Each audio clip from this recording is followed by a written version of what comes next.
My channel maths masters. और आज की वीडियो में हम सीखेंगे मेंसुरेशन।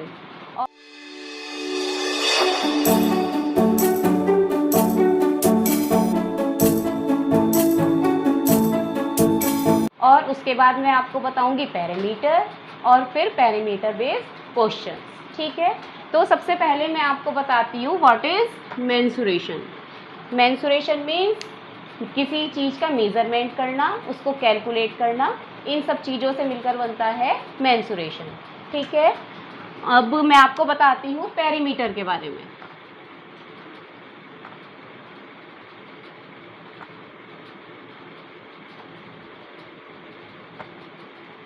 What is perimeter.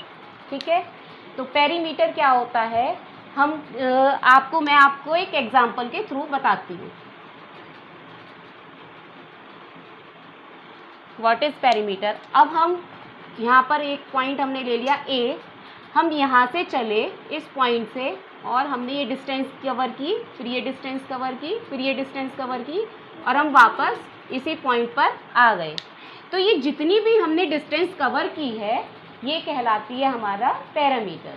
ठीक है, अब मैं आपको बताती हूँ कि इसको हम कैसे निकालते हैं। जैसे कि हमारा स्क्वायर है और इसकी एक साइड है 5 सेंटीमीटर की, तो ये तो सभी जानते हैं कि स्क्वायर की चारों साइड्स इक्वल होती हैं, तो इसकी दूसरी साइड, चारों साइड हो जाएंगी 5 सेंटीमीटर की।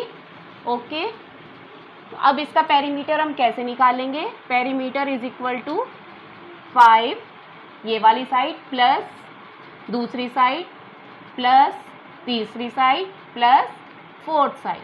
ठीक है, तो इसका पेरीमीटर आया 20 सेंटीमीटर। ठीक है, तो अब मैं आपको बताती हूँ कि और दूसरी फिगर्स के बारे में, दूसरी फिगर के पैरामीटर कैसे निकालते हैं। ओके,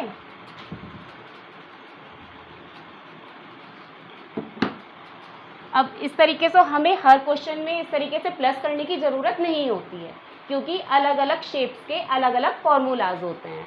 जैसे कि स्क्वायर का फॉर्मूला होता है perimeter is equal to 4 into side. ठीक है, और रेक्टेंगल का फॉर्मूला होता है, रेक्टेंगुलर का फॉर्मूला होता है P is equal to 2L plus B। अब मैं आपको बताती हूँ कि इसमें L और B क्या है। ठीक है, रेक्टेंगुलर का सब जानते हैं कि इसकी 2 साइड्स इक्वल होती हैं, इसकी ऑपोजिट साइड्स इक्वल होती हैं, तो ये हमारी लेंथ होती है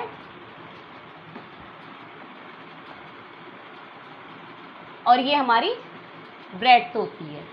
ठीक है, तो क्योंकि इसकी अपोजिट साइड्स इक्वल होती हैं तो हम इन दोनों साइड्स को जोड़कर उसको डबल कर देते हैं। ओके स्टूडेंट्स, अब मैं आपको बताती हूँ इक्विलेटरल ट्राइंगल का फॉर्मूला। ठीक है, तो इक्विलेटरल ट्राइंगल क्या होता है, जिसकी तीनों साइड इक्वल होती हैं।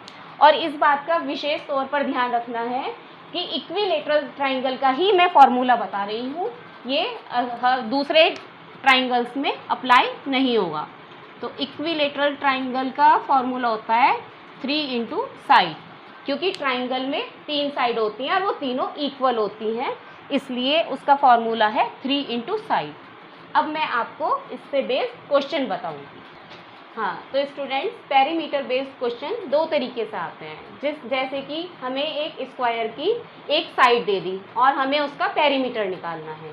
ठीक है, तो अब मैं आपको बताती हूँ, जैसे हमें एक साइड दे दी है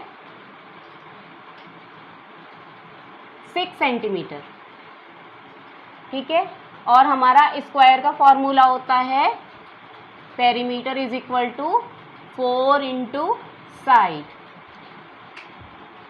तो हमारा पेरीमीटर हुआ 4 into 6 is equal to 24 centimeter. एक क्वेश्चन तो इस तरीके से आते हैं कि हमें एक साइड दे दी और हमें उसका पेरीमीटर निकालना है।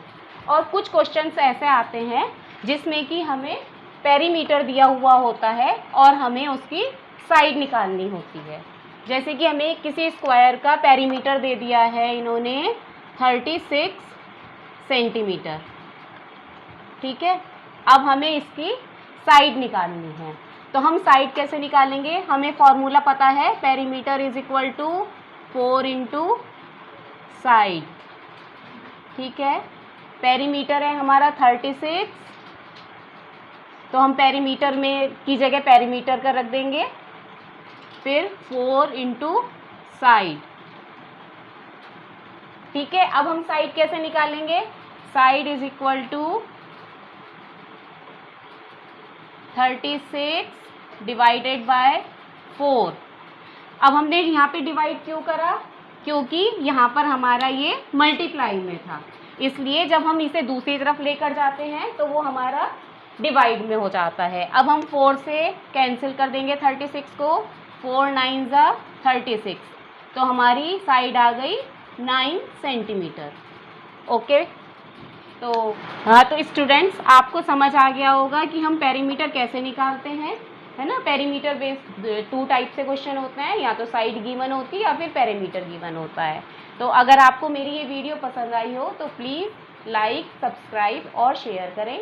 और अगर आपको पेरीमीटर से रिलेटेड कोई भी समस्या आती है, आपको कोई भी प्रॉब्लम आती है, तो आप कमेंट सेक्शन में जाकर कमेंट कर सकते हैं, मैं आपको उसका ज़रूर जवाब दूँगी। Okay, bye.